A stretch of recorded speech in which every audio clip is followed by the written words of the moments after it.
the focus, at least for me and my team, is not to ship dashboards, but to ship decision tools, things that change the dial, things that change behavior. A phrase that I'll often get caught saying is if we can't track how our tool or our dashboard or our data implementation isn't affecting margin or revenue or retention, we probably haven't quite hit the mark. But if we can't tie it to those things, then what we have is an automation of some kind of process. It is not actually a commercial outcome we're seeking. So the technology's changed. For me, 5 years ago, I super over-indexed on tools. And these were important for building my career, absolutely, but not at the cost of relationships and understanding the impact, and you can only really do that with the relationship, right? The data team a dashboard is never gonna put a dollar or a pound on the P&L directly, but the people that are using it do, and you need to be really indexed in that. And if I could go back, I would just say keep going on the technical path, absolutely, but not at the cost of your relationships and not at the cost of being involved in the messy part of the value chain. That's the area that's been most profitable for me. Today's episode is brought to you by Omni. Most companies I speak to want AI analytics, but are failing to put projects into production. That's where Omni's different. It's the semantic brain that grounds AI in the heart of your business logic, giving you governed answers, whilst also the depth to identify root causes. It's intelligence everywhere, from your spreadsheets to their chat feature, even within your product. Omni moves you beyond the dashboard. Don't just take my word for it. Trust teams like Perplexity and Synthesia that are already using Omni to deliver intelligence that people trust. Check out them in the show notes or visit omni.co. That's omni.co. Now, back to the show. Hello everyone. Welcome to another episode of the Stacked Data Podcast, the show for modern data professionals who want to drive real impact. Today we're talking about something I think separates good data teams from great ones: commercial thinking. It's really easy to build dashboards, define KPIs, and deliver reporting, but if it doesn't actually change behavior, connect to revenue, retention, or margins, then it's not really moving the business forward. Today I'm joined by Ryan, who's incredibly focused on building commercially driven data roadmaps, teams, and his mindset of treating data as a product with clear ownership, real user reliability, and measurable outcomes. We'll cover a load of challenges in this space and dive into why Ryan thinks this is the right approach and his strategies to unlocking value from data. Let's get into the show. Ryan, it's great to have you on. Been really looking forward to this episode. It's something that definitely is close to my heart, and what we see in the industry is a pain point. We're going to dive into sort of commercial data thinking and why it matters. But before we do that, for the audience, Ryan, it'd be great to get a bit of an intro on yourself, who you are, what your background is, and I suppose where you are now. Yeah, absolutely. Well, first, Harry, thank you for having me. I'm excited to be here. It's an area that I talk about a lot. I couldn't believe when you said that other people might be interested. So yeah, this is a good conversation. Love to have it. Let me give some intro. So my name is Ryan Wyatt. I've been in data now for over a decade. And like a lot of people, I've kind of zigzagged around a lot of the different data disciplines in that area. I originally started off straight. I finished university, I did economics, and I ended up in like pricing analyst roles. I was doing a lot of work on the kind of very front edge of kind of rev ops, commercial ops type teams. I built my reputation there really just, and that's where the commercial thinking started. I sort of built my reputation, and then I zigzagged around for many years, and that ended up putting me into actually some product roles. And I started doing a lot more work around tooling and also how you deliver data to commercial people or salespeople or any kind of a function of a business in a more product form. So trying to come away from a kind of a dashboard factory and into the product space. Worked with a bunch of software engineers on that, found that really interesting. And it all kind of came together for me then in my kind of most recent move to the company I'm at now, which is a company called Viasat. And here I've really had the opportunity to bring those two things together. So it's the kind of we sit in a very unique position. The team is called Growth Analytics, but our remit is very much supporting the commercial success of the business. but it's doing it through the provision of tools, which we would call data products. It's like a virtuous cycle is the easiest way to describe it. We help the business understand their commercial performance, and then we build tools that help them improve their commercial performance, and the two create this circle. So that's where I'm at. That's my history and background. Excellent. So I suppose, look, let's dive in, Ryan. Commercial data-driven roadmaps in data. What does that actually mean in practice? Yeah, it's a really good question. So for me, I can summarize it by saying that the focus, at least for me and my team, is not to ship dashboards, but to ship decision tools, things that change the dial, things that change behavior. So a kind of a phrase that I'll often get caught saying is if we can't track how our tool or our dashboard or our data implementation isn't affecting margin or revenue or retention, we probably haven't quite hit the mark. It's not that we haven't built something valuable, we probably have. It's got some, it'll have some use to the business in some way. There's no reason, that's the reason we would have done it. But if we can't tie it to those things, then what we have is really an automation of some kind of process, and it's not actually a commercial outcome we're seeking. I think it's really interesting because I think one of the things that I see so much throughout the industry is like data teams, but individuals unable to sort of connect to them business outcomes when you ask them, what's been your biggest impact? It's really hard to articulate. And I think we've seen from the recruiting side and what data leaders are looking for is this ability to connect to the impact. So why do you think so many data professionals and teams do struggle with this in the industry? Yeah. I'll speak from experience here. I think this is a very open area, and there'll be different businesses, different teams, very challenging.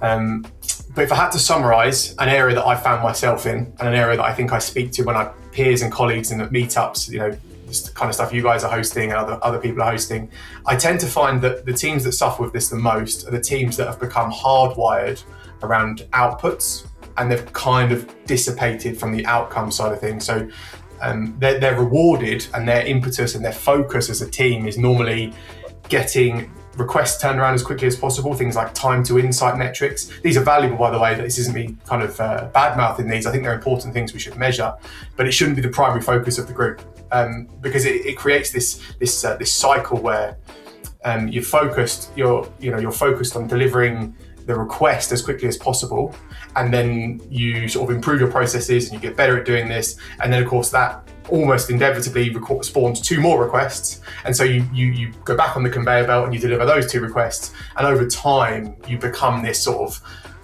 your reward cycle becomes how quickly do I ship the request that I've been asked for, and you start to lose the ability to connect it to the original problem.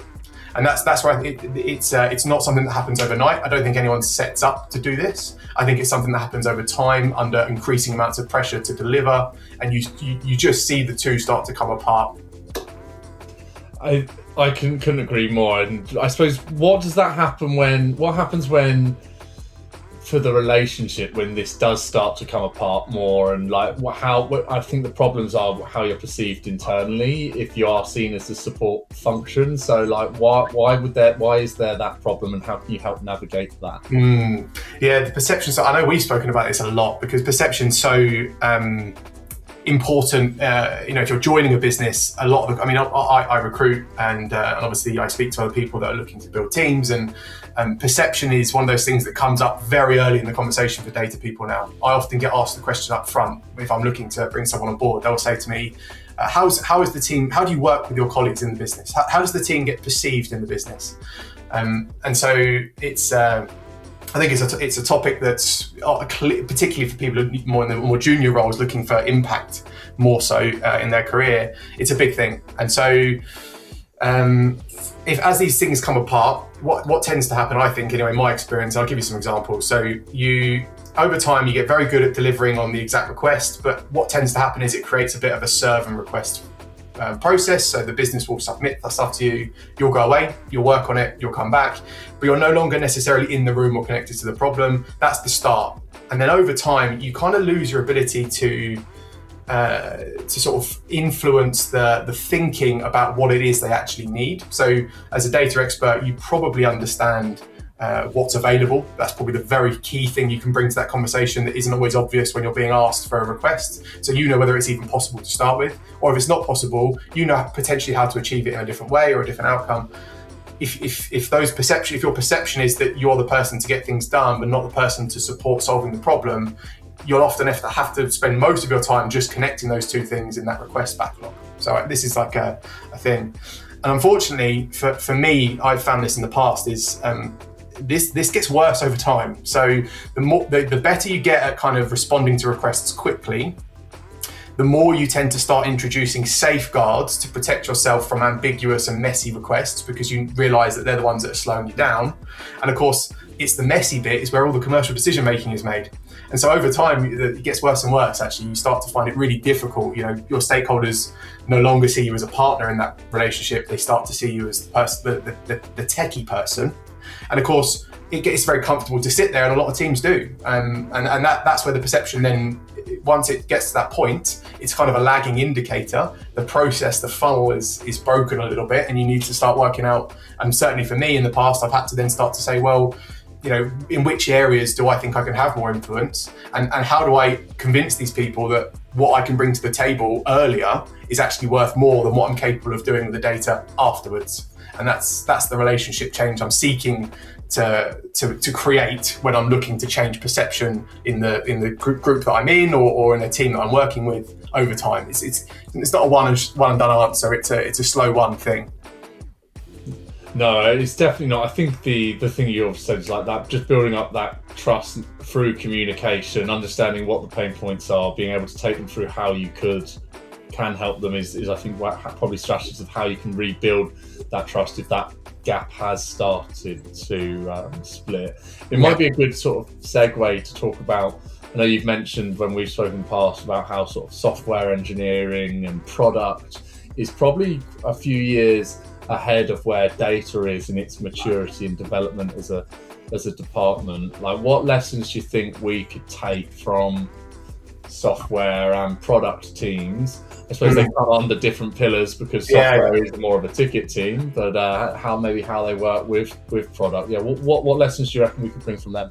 Yeah, they're very different disciplines, but they work together, right? I think most companies these days kind of have this sort of looping process where the product team and the engineering team are kind of seen as the front door for feature development on any kind of thing you're building.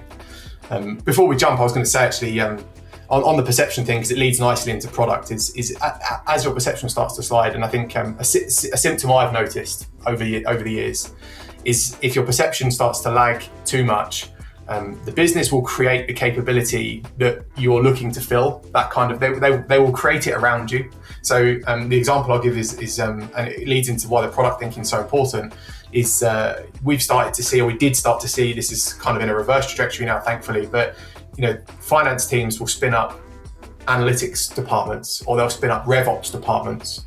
And the challenge is that what we've done over time is that we've lost sight of what the dial turner is for those teams. And so we've been very effective at creating a mechanism for them to get data, and we've been very effective at providing kind of automations potentially, but we've maybe not actually solved their problem. And we can deep dive into a finance use case later, but they're often the culprits of this because they're pretty savvy, they understand data very well, and they're right on the pulse of the commercials of the business. I tend to find they're the department you want to work with.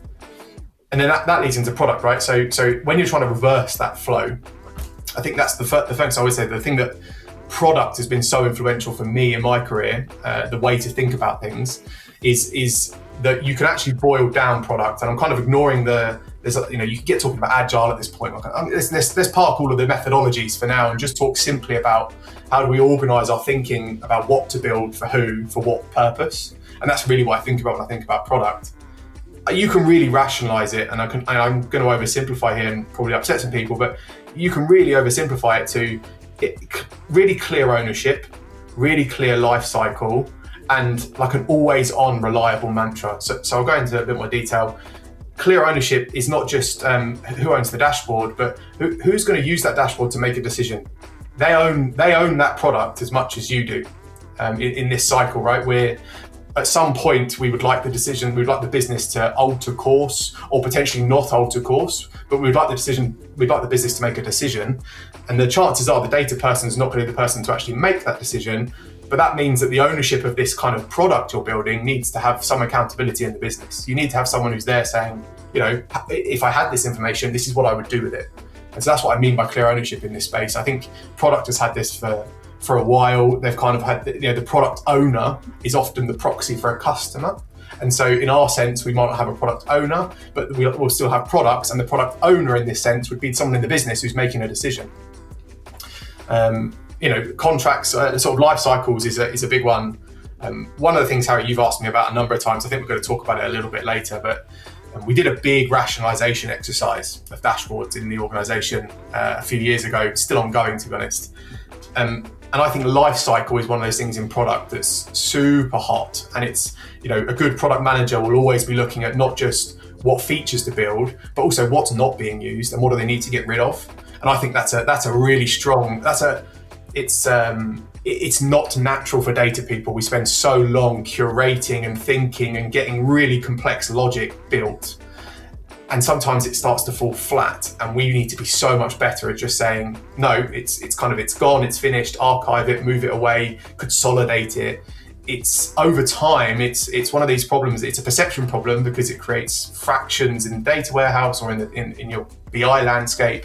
People have two ways to solve the same problem, and then you end up with conflicting information, and it erodes the trust. So actually killing stuff off, as much as it can be painful, is actually a really important part of product thinking. I think we need to bring across. Always on, I think kind of products they're not kind of people reliant. So the idea of a data product is that stakeholder might be using it, they might be around the other side of the world, and it should be performing for them as it always has done, even without human intervention. I actually think most teams I've been involved in, worked in, have been pretty good at this. I think we've, as an industry, we've been pretty good at realizing that we need to remove ourselves from the decision-making loop in many cases. I think it's actually a problem in some cases, but in many cases, if you've got an operational pattern of the business, you want to remove yourself from the loop as much as possible. So that's what I think about the product leadership bit. Does that make sense? And, I remember this a talk from someone in the industry. Actually owns Looker at Deliveroo and their BI instance, and he brought up that point, and it always stuck with me, is that data professionals do love to build, but they hate to delete, and they hate to get rid of. And self-serve BI was seen as the holy grail of business intelligence and analytics.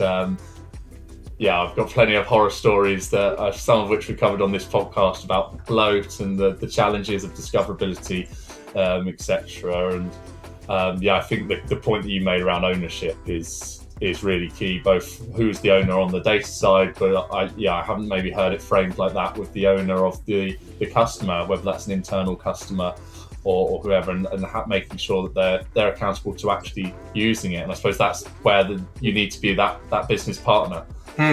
Yeah, and I'll give you some clarity on that. I'll give you a practical example, right? I think that's always helpful. So we built a bunch of.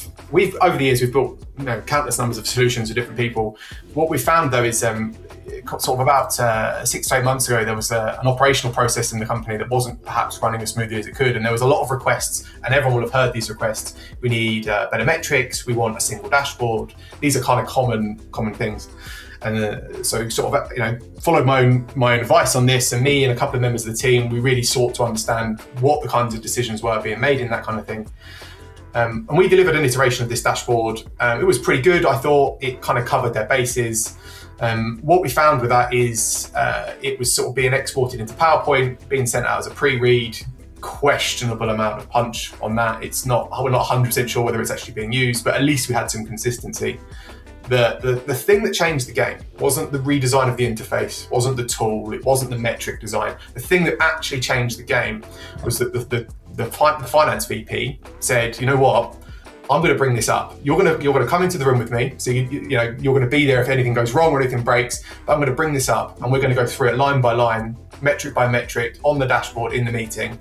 And he basically said, you're now you're part of my team, and my role in this is to make sure that we're holding people accountable for any changes or any actions that need to happen. This tool needs to make that process work. And so by him taking ownership of that decision-making process, he effectively became the owner from the business's standpoint. And that wasn't, we didn't have to do anything clever in the data. We had everything, we had all the raw ingredients in place. All we changed was the framing of how to deploy this by giving it clear ownership in the business with a person. Really interesting. Great of that, I suppose the finance professionals come in and sort of help enable that as well. I suppose that sort of moves us on quite nicely to, I suppose, like a tangible lesson that people could apply. I think it's one of the points of the podcast. So what would be a mindset shift that you'd recommend data professionals taking to think more commercially about the problems that they're having, and can you give us an example of how adopting that mindset shift actually changes how you've worked or so you've seen your team work? Yeah, absolutely.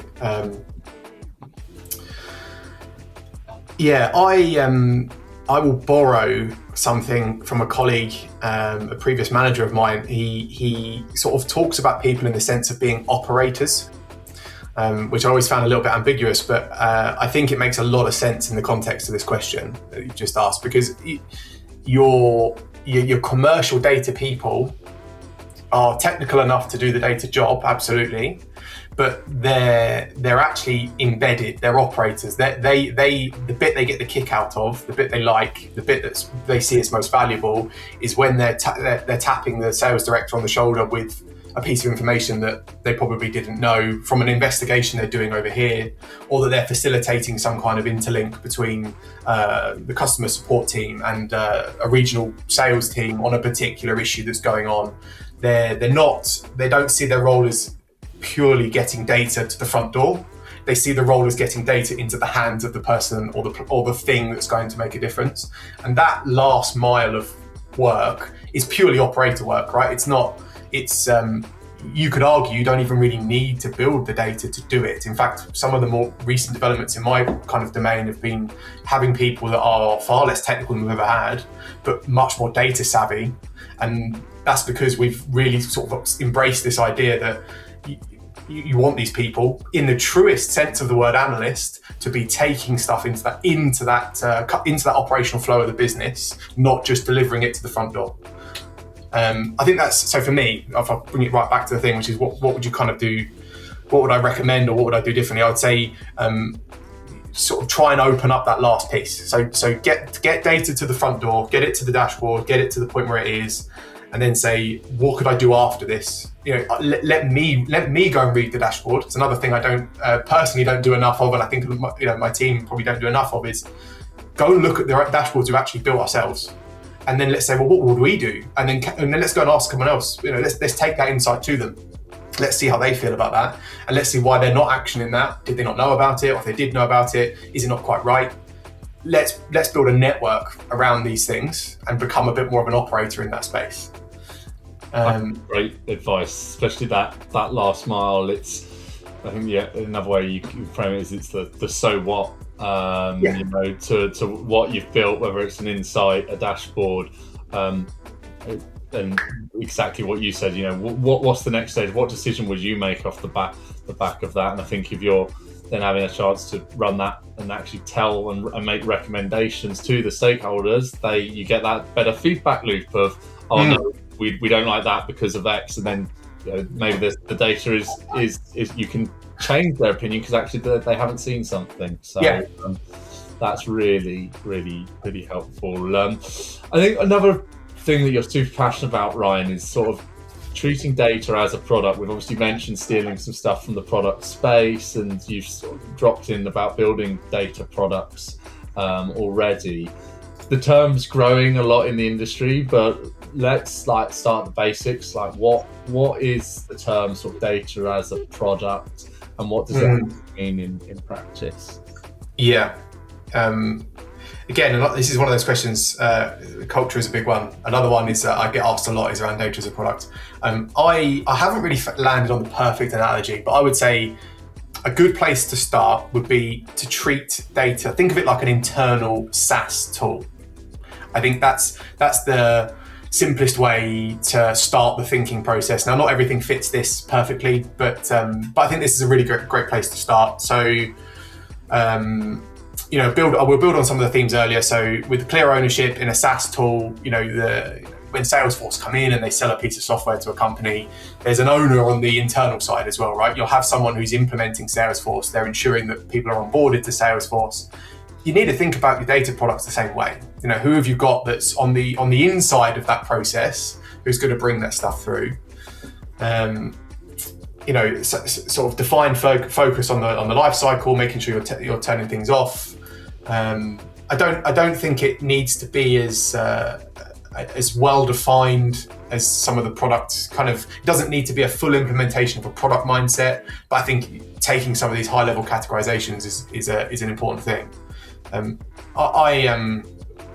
I read many years ago when I was sort of dabbling in a product role. I read a book called Inspired by a guy called Marty Kagan, and I would recommend that book to anyone. At no point does he talk about how to build really effective dashboards or how to get data products stood up, but he sort of takes this sort of stand back approach, and he says, you're probably a consumer of data products and you probably know the ways that you like to work, and let's just kind of work out how to systemize that. And I found that very approachable and applicable to data.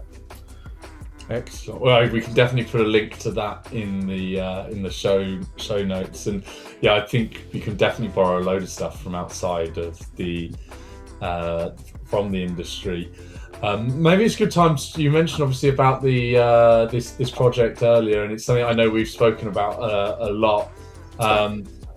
Obviously, you build great data products. Well, as we said, dashboards can be massively inflated. I think you've got a really good story, I think, from how many dashboards you had to where you should be. And I think that's probably a good starting point to understand how we should build data products moving forward. Yeah, I agree. It's a good place to think about it. So I will start with something potentially controversial, right? So I think almost all data teams have too many dashboards. And the reality is we don't have this many dashboards because people love dashboards. We have this many dashboards because people like very specific little things, and they like having full autonomy and ownership. And what you end up with is a shotgun of like half-baked or semi-proven dashboards. So when we think about dashboards, if I know, and this may not apply to everyone, but I've certainly found that almost every data team has too many dashboards trying to solve the same subset of problems. So yeah, let me talk about it. So about 2-3 years ago, the classic thing that happens to all data teams is you get hit with a big migration, right? They want to change technology stacks, they want to reinvent things, and I get it. So that comes around, and they're doing a pretty significant shift of not just the data warehouse technology, but they're also shifting a lot of the underlying applications and the pipelines. And the decision really at the time was, we're going to have to kind of re-architect a bit here. There's no way we're going to be able to just take what we have today and produce it there. Migrations, they are what they are. So as part of that, it kind of kickstarts the process that, well, what do we do about this? And so there's that creates the momentum to start thinking about how to get rid of them. And I think the thing that's really interesting is the way we approach this from a product mindset. So if you take the 200, typically what you can do is you can go and look at kind of engagement metrics. Most BI tools will produce these: who's logging in, how much they're using them, when's it last updated. You can kind of look at the very high level health of these things, and that will often help you get rid of some bits and pieces, and that's kind of feeding into this deprecation part of the product mindset. But I think the other part of it is then what we tried to do was then to say, well, hold on a minute, we're building very similar dashboards as well. So we started to we had this big inventory list, and we said, well, let's organize it by kind of definitely used, probably used aren't really used, and we'll remove those bottom ones. Now let's take this list of things that we think are probably used or definitely used, and let's organize them by common theme. And that is, and the themes that we kind of landed on were, who are we trying to get to do what? Which is a very ambiguous way of saying, are we trying to get salespeople to more proactively target their customers? Or are we trying to get finance to consolidate onto a single forecasting tool? What are we trying to do? And what we found is that you've got many tools that are doing part, if you think about it in that really kind of high level, you've got lots of these dashboards are kind of aiming at the same thing. They're all trying to do the same thing. So they're all filling different parts and they've got slightly different use cases. And it's not as easy as just being able to say, well, look, everything that's in a similar theme, just turn it into one. It's not as easy as that, but it does then start to create some momentum. So we call them decision moments. We had a set of decision moments in a set of teams that we wanted to really target with this. We brought the dashboards into it, and then we basically sat down as a group and we said, well, I think these three things are almost identical, and we could just combine those. And actually, we think this is a different thing, but what we should do is make sure those two things are part of the same user experience journey rather than having two separate dashboards for it. So in a practical sense for like Tableau, that might mean they appear as linked dashboards to the user. They don't know any different. They always enter through one dashboard and it links to another. But for them, they've got one dashboard and it all kind of works. For us, we might maintain them separately, but it allows us to start bringing those purposes together. And you don't do them all at once. You don't try and reinvent them all. But for us, this was an extensive migration. And so we sort of just worked through decision moment by decision moment. And that's kind of how we did it. And to kind of bring it all to a conclusion, the impact this has had, we were looking at about 200, 250 dashboards. And we had about 180 monthly active users in Tableau at the time, which means that every user had more than one dashboard to them, on average. And when you say it in those terms, it feels nuts because these people were logging in once a month and they were all basically logging into the same 5 or 6 or 7 or 8 tools, roughly, depending on their team. So it was very obvious we had a challenge here. So by doing this exercise, we're at about 40 now. And I would say, reduction. Yeah, it's quite a significant reduction. The plan is to go further with this. We'd love to go further with this because but the challenge is now is that you've really got to start thinking about removing dashboards entirely at this point and start thinking about other ways of engaging users in data. This is where you get to that last mile piece and. Industry favorite at the moment, that's where you start to think about things like AI. But right now, 40 feels very manageable. It's a good amount. They're quite robust. It's a significant improvement for us. It's gone well. I'm pleased with it. I think we're all quite pleased with it. Yeah, it sounds like a great, obviously, it's a huge initiative to go from 200 to 40 in terms of maintenance alone. Ease of discoverability. I think you're not alone in that problem. I hear many teams and companies with exactly the same problem. I like your strategy of how you broke it down. One, just general health. What are people actually using? And then it sounds like you're almost sort of categorizing who's using what and why. And then can you spot any sort of multi-use case? Can we combine some of these? Yeah. To then have a really clear sort of roadmaps and clear products of what they do. And I would just you're absolutely spot on. That categorization. I would even add to that, right? The one thing I didn't mention it, but I think it's really important is it's part of that inventory. And when you group by decision moments, and we're talking about commercial mindset earlier, you often find that the commercial part of that product is much clearer once you've done this exercise. So you've got 3 dashboards that might be showing the customer base from slightly different views. When you start to group them together, the decision moment for that might be, we want to make sure we're proactively renewing certain customer groups or that we're proactively targeting certain areas with campaigns. And the people that are going to enforce this, and that they're doing it to try and either reduce a churn rate or to drive proactive upgrades in contracts, or to even as simply as just move revenue from more risky pots to less risky pots. Suddenly you're talking about revenue, right? That's where you're now you're engaging this person on. It's no longer about a dashboard that has to be delivered on a Tuesday morning, this quality with this. You're now talking about, well, if you want to protect this, we're trying to protect these customers, and I think the best way to do that is to provide this kind of mechanism, and you work backwards from that, and that creates the cut through that I think a lot of teams, we talk about the reactive stuff. If you want to get out of the reactive space, start having those conversations about revenue and start building the trust that I'm here to support your goal. I'm not here to bring you to the shop front and give you a tool. I'm here to support your goal, and I just happen to be an expert in building data to do that. I think it's a great mindset. You're a problem solver, and data is one of your tools in your box. I think that's ultimately how you should be trying to perceive yourself and want to be perceived. This sounds great, and like now you've built out you might be just building out a new data product, a dashboard. You've obviously consolidated. How do you measure the success of it? How do you know that what you've done is driving the right areas, whether that's adoption, satisfaction, ROI? What are your sort of success metrics?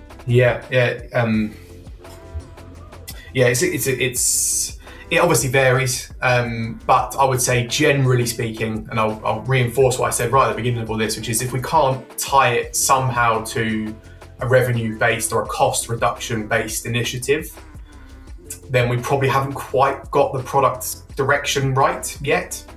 Now, it doesn't mean we don't build stuff that isn't tied to it. We do. We have obviously commitments to support the operations of the business, moving stuff from left to right. That does exist. But when we're developing products, we think very hard about that. So I would say you always want to try and make sure you're aligning to that piece. And so we're building tools at the moment where we're building a very, very robust tool at the moment where we're trying to support the prospecting part of the funnel in sales. So we've got Salesforce, we have extensive marketing activity going on. We're a global company with lots of different intricate interlinked markets, and we have a combination of complex satellite networks that all overlap. So it's not super obvious as to which customers we should be serving with what kind of product at what kind of price. And it's a moving target because things are always changing. And so we've been building for a while now. Really nothing new in the data space. The data has kind of always existed here, but the product is quite different because it's now a tool that sits above Salesforce in the funnel. And what it's designed to do is rather than have the account manager or the salesperson or the VP come up with, I want to target this customer, which is kind of the traditional way to do this. It goes the other way around. It says, well, this is areas of opportunity and people that we've managed to simulate or we've correlated to that thing. So same data, but I've reversed the flow. So I've just allowed people to bring stuff in through the prospect funnel slightly differently. I use the I very liberally there because there's a very smart team of people that are actually building this, and my job is to basically stay out their way a lot of the time. But yeah, this is a very influential product, and it's completely tied to revenue, right? So we know how many things we put in the hopper, and we know how successfully they convert, and we know how they successfully convert against, say, other forms of prospecting, and the feedback's just been phenomenal. Engagement metrics obviously are great. We saw this very early on, but also just the amount of features that we're being asked to develop is far beyond our ability to deliver on that. So this is a great example of kind of where we've managed to just about find product fit now, and it's all tied to revenue. But yeah, I digress. Yeah, go on. No. That's really. I mean, I love how you've also you've seen the ability for a data product. It's actually changed the mindset and the systems and process that have clearly been ingrained, probably in the sales team for a long time. That type of tool in our industry, I can imagine being really helpful. But yeah, I suppose moving on, Ryan.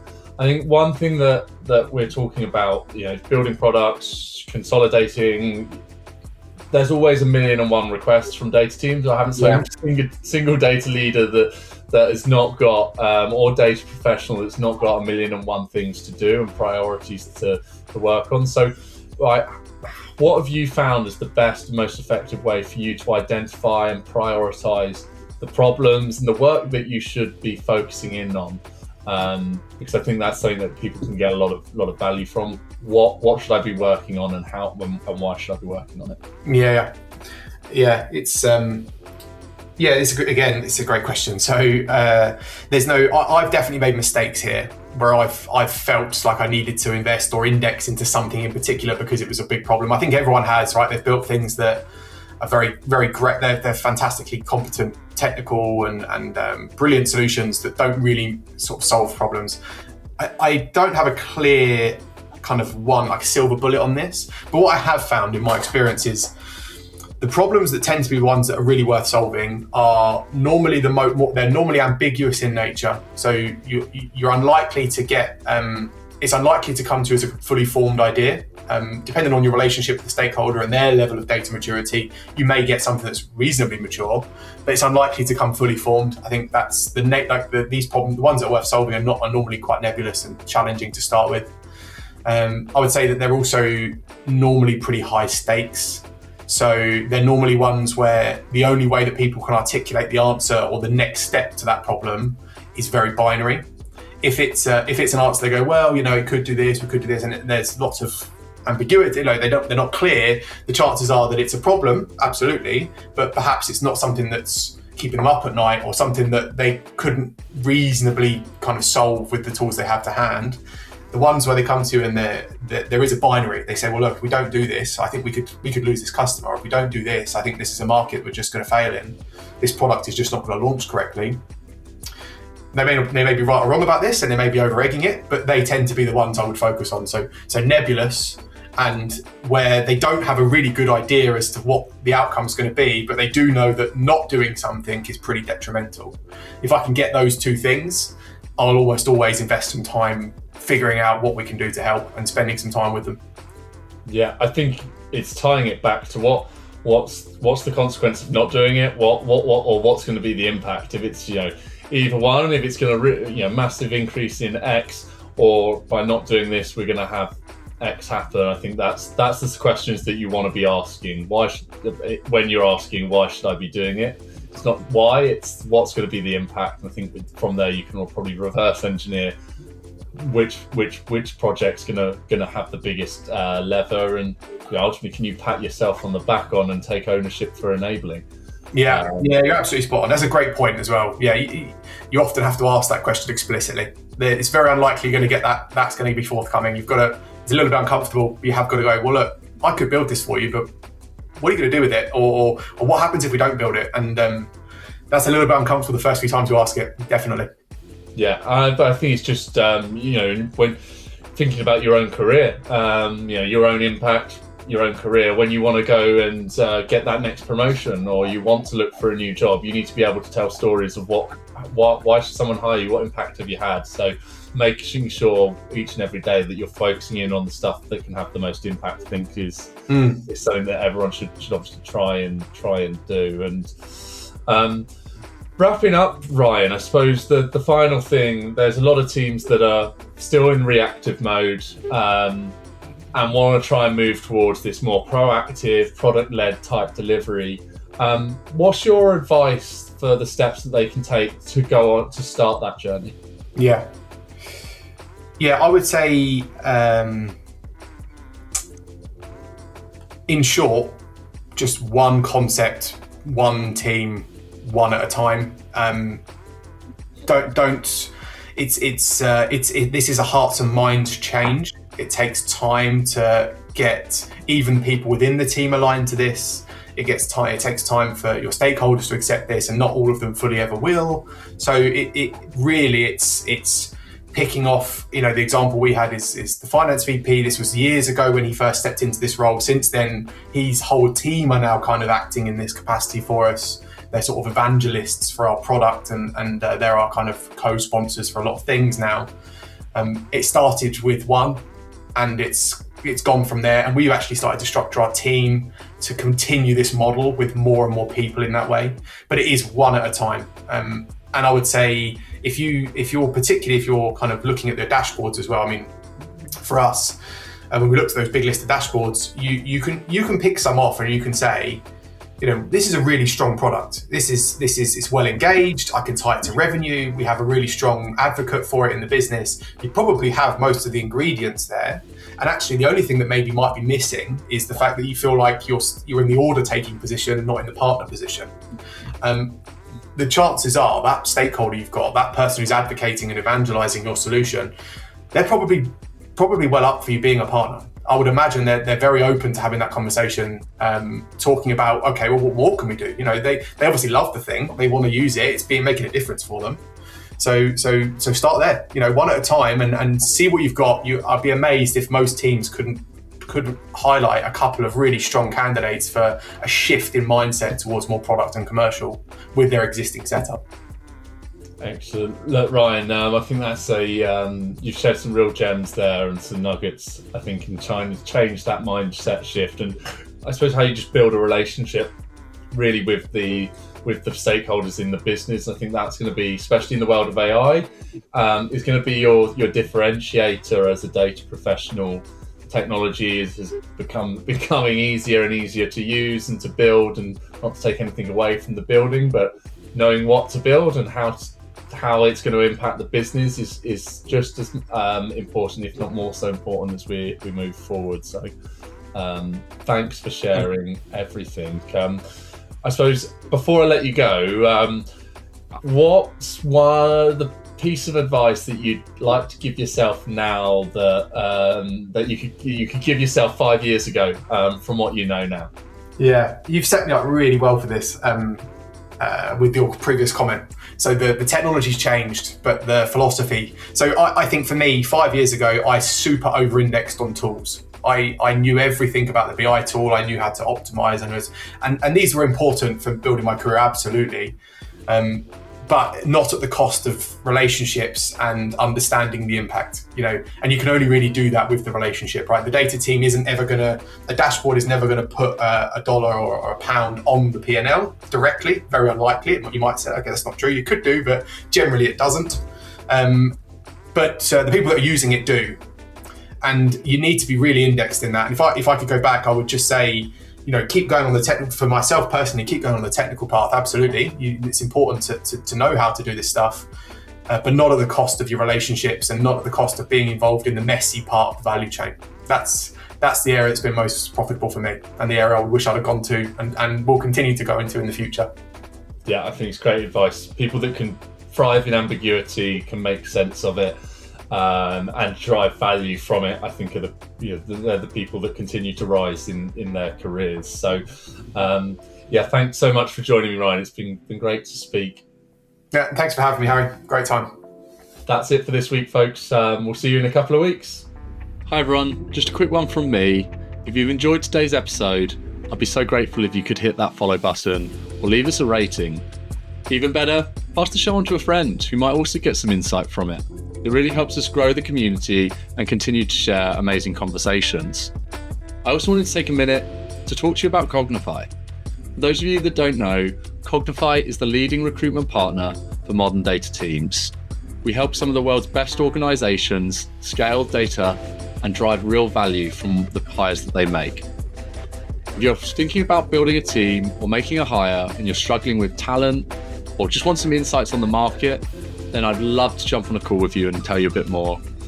Equally, if you're looking for a job and want to find your next dream role, then reach out to myself or any of the Cognify team.